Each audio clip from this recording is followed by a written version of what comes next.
Hey, you see I'm missing VVS's, don't forget about it. You see I'm dripping VVS, they can't forget about it. You know I'm facing on a bitch. What is the deal, beautiful people? It's your boy Ramon. This is a cross-channel video, and you will see this on Lifestyles Defined, which is our technology channel, and then again on Ignorant Gamers, which is our gaming channel. So let's talk Xbox One. Yeah, yes, Xbox One X to be specific, which was the artist formerly known as Project Scorpio, and they changed the name, and I don't have a problem with that. I feel like the name is fine. I feel like it goes a long way into fitting into the family of X things. There's actually a pretty funny video out there of Phil Spencer, who is the lead of the Xbox division over at Microsoft, talking about how he still makes that mistake calling it Scorpio, and he's still attached to that name, and how much of a struggle it was because they had already used all these other names like Elite and S and all that stuff. So nonetheless, what is the deal about the Xbox One S? Is it good? Is it bad? Is it worthless? I've got a ton of messages about this guy. You guys been reaching out. I know Snow's done some coverage over on IGZ, and a lot of you guys been asking for my thoughts. And I mean, to be honest with you, I don't see how this thing is anywhere close to a disappointment. I've been hearing some people say it's not impressive, it's disappointing, it's pointless. I don't really understand the perspective these people have. I try to listen, and I just, people can't. It's like they're 2-year-olds. Do you want some vegetables? No. Well, why not? No. Okay, I get it. You don't want it, but why don't you want it? No. Like, it's quite frustrating to see that type of shit again and again and again. So what am I talking about? With the first of all, when they announced this thing last year, I'm just angling the mic a little bit. When they announced this thing last year, I immediately thought this guy was gonna retail for about $700. And take everything into account, the specs, where they were shooting for this thing to compete, and the type of performance it was getting. You know, they were going after sort of the entry to medium tier PC gaming market. And I didn't see how that would have been possible for anything less than $700. In fact, I was hoping, I was wishing and praying that it would be $700 and not something like $1,000. And here it is, full shocker to me. This thing cost $500. Snow hit it right on the head. That was his price range. Now, let's talk about the price of this, and I see a lot of uproar about the price, and people saying, oh my god, it's impressive, but it's expensive. Like, I don't get what people think is expensive. So point number one, when the original Xbox came out, it wasn't being slaughtered in sales. It was just behind Sony. The slaughtering didn't yet begin for about a year after, and that had nothing to do with the fact that the Xbox was sold with the Kinect, or was sold at $500, because I feel like a lot of people, especially the Xbox fans, understood that extra $100 was going for the Kinect, which we no longer use around here. I do, but Microsoft couldn't care less about it. So for me, you know, the PlayStation got that early jump because they were cheaper, and then later on, a year later, you started to come out and say, not only is it cheaper, but it's more powerful. What the hell is the point of the Xbox, right? And that's where this whole exclusive thing came into play. But nonetheless, the $100 premium that the Xbox One had over the PlayStation really wasn't that big of a deal early on, and I think and even to this day, I think the $500 price point is fine. I think Sony was just out of their minds bonkers and doing gamers a favor and selling the PS4 at $400. That was dope. And now here we go with minus the Kinect. You're looking at an Xbox One X with, I don't know, 3-4 times the performance for the same price of the original Xbox. How is that not a win? I just don't understand how people say, oh, it's expensive. First of all, and second of all, let's go back to the competition, which is the PlayStation 4 Pro. I think Sony did a good job with the PlayStation 4 Pro. I think it was, had we given the console, the PS3 and the Xbox 360 another year, the PlayStation Pro, like Snow said oftentimes, would have been the PlayStation that was to be delivered. And I think the PlayStation Pro is dope. I got no beef with it. Now, when you look at the specs of what the Xbox One S is offering, it sort of slaughters the PlayStation 4 Pro for only $100 more. I don't get it. So something that's literally twice the performance is not twice the price. And again, people find a way to see this as a bad thing. Okay. And third, I like the trend that happened here, and I like what both companies did. And I'm very proud of Microsoft for doing this, especially. The first one was $500 and this one is $500. And we saw that with Sony, right? I think Sony sort of threw the gauntlet down when they said, and yeah, it's so much better and yada yada yada, and it's $400, the price you paid for the original one. I thought that was dope. So those 3 points is sort of in my mind why this thing isn't anywhere close to expensive. In fact, it is a bargain for what it offers and the performance that you get from this thing. Now then, let's talk about performance. And I'm not going to get into the teraflop shit. I'm not a scientist, I'm not a graphic designer. That shit don't mean anything to me. I understand it was just it was not only a marketing term it became, because one person came out and said I have 1.5 and the other one came out and said I have 2.4 and not 5.6 and 8.9 and here we go with the dumb shit that didn't need to be. But nonetheless, the teraflops I think is, or the performance in general, I think it's amazing. If you look at, and this is, I keep reverting back to Sony with the PS4 Pro because I felt like Sony did a really good job on what they were offering with that guy. So if you look back at Sony had something like what was it, 5 or 6 usable gigabytes of RAM, which was so much more than the original PlayStation had and the original Xbox One.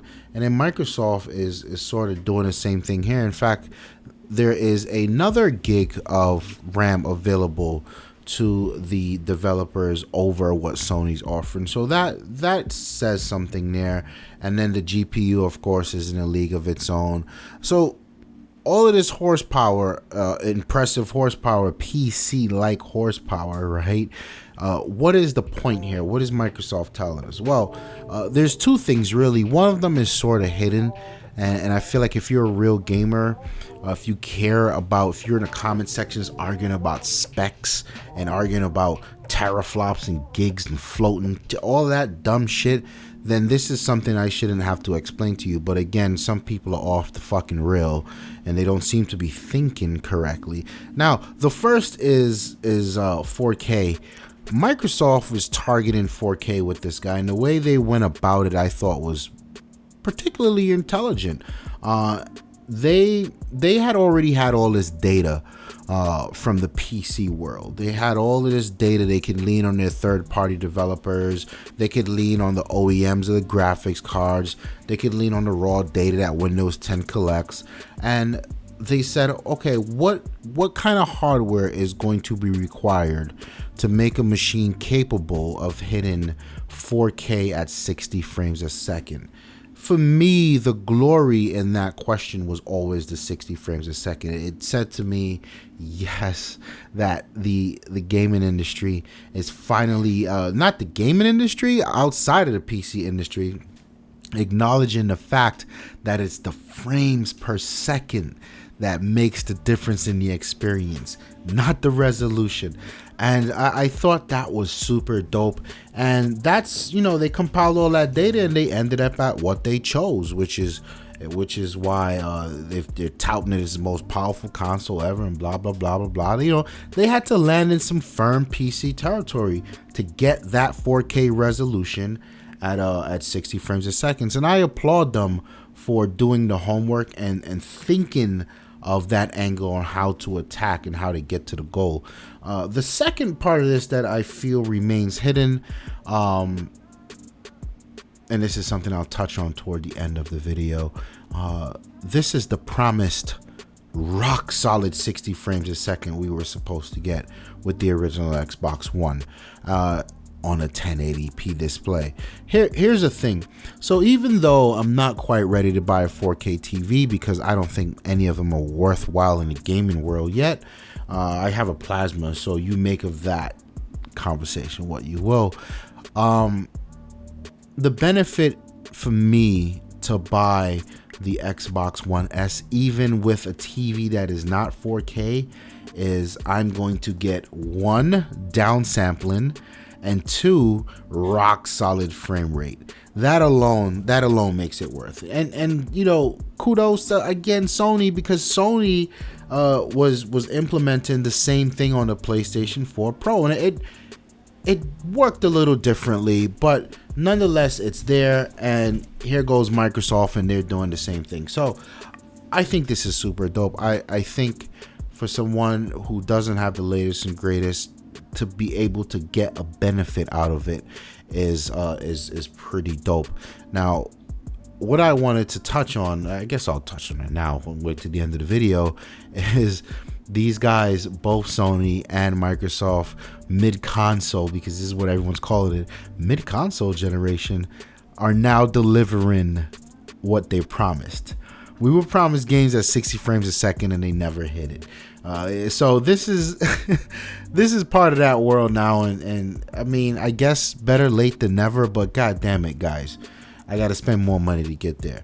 But nonetheless, I think the big problem everyone's been having with the Xbox One S is they're saying, or they've proved that there are some shortcuts. In fact, the same shortcuts that Sony has been using, or developers have been using on the PlayStation 4 to sort of upscale or to be able to manage a 4K resolution, some of the games on the Xbox are doing the same thing. And there's a lot of talk of, well, again, why, even though it's that powerful, why should we spend the extra $100 when you're using the same thing and the same techniques and it's not true or native 4K? So this, I think, is not much of a conversation. I feel like people just aren't paying attention. First of all, if you look back to the PlayStation 3 with the Cell processor versus whatever it was in the Xbox 360, the Cell processor almost never showed its power unless it was a Sony developed game. Pay attention to that. So here, in the current generation with the Xbox One versus the PlayStation 4 argument, everyone's quick to point out the Xbox is weak, and then they look at these cross-platform games, which obviously run better on the PlayStation because it is a stronger system, and the Xbox is weak, and then you see games like Forza, which hit the 1080p 60 frames a second. You go, whoa, I guess it is possible? Huh. This is the same thing that I'm seeing over here on the Xbox One X, and it hasn't even come out. People are arguing that Microsoft is lying. They're saying all games will be 4K, and I don't ever remember reading that. In fact, what they said was games are in fact the hardware is in fact capable of running games at 4K 60 frames a second, but it's up to the developer. They're not going to tell the developer what to prioritize, graphic fidelity, frames per second. They're not going to do it. And the developer achieves whatever spec or benchmark they want, how they achieve it. And checker box rendering is one of those things, right? So if you look at that and you say, well, show me a game that's really true 4K and 60 frames a second. And that was actually the first game that they showed, which was Forza. Going back to my point, the developers won't know how to do everything right now out of the box, but it can be done, which in my mind makes it okay for Microsoft to say the first true 4K console.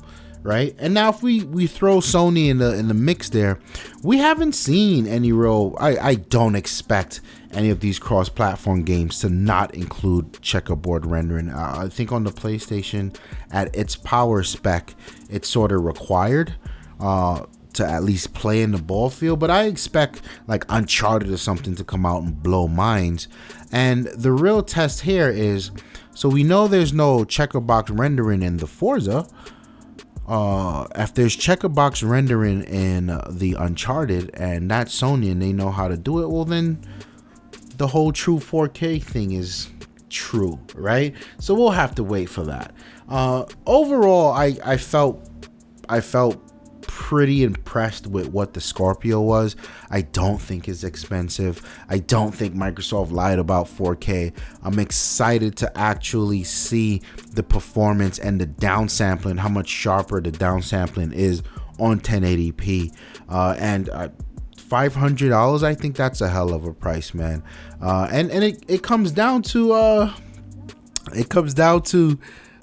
people just hating Microsoft, right? Because there's all these people, and you guys know, some of you are probably watching this video, you're in the comments arguing about power.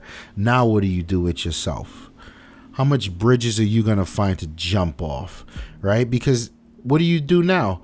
Well, the Xbox One X is the most powerful. You said power was important. No, but where are the games? Right? And then the games are gonna come out, and then by then you're gonna say some dumb shit like, I don't like black consoles in my house. So I think it's one of the things where it's damned if you do, damned if you don't. It's Microsoft. People love to hate fucking Microsoft. Anyway, my name is Ramon. I hope you guys liked the video. Like it. Subscribe. If you don't like it, hit the thumbs down button. Fuck you, I'll find you. Subscribe to the channel. Got plenty more coming. Join the comment section down below. I'm sure it's gonna be lit in a minute. I'm out of here. Peace. If I had to describe Lifestyles Defined, I would say it is a dream come true to have a platform where we can talk about the things that we love and we can share with people who also love the things we love the way we love, and just have conversations that matter and go back and forth and grow as a community. It's been a pleasure. It's been a dream, and I just want to thank everyone that's involved for rocking out with us. From the deep forest into the sun.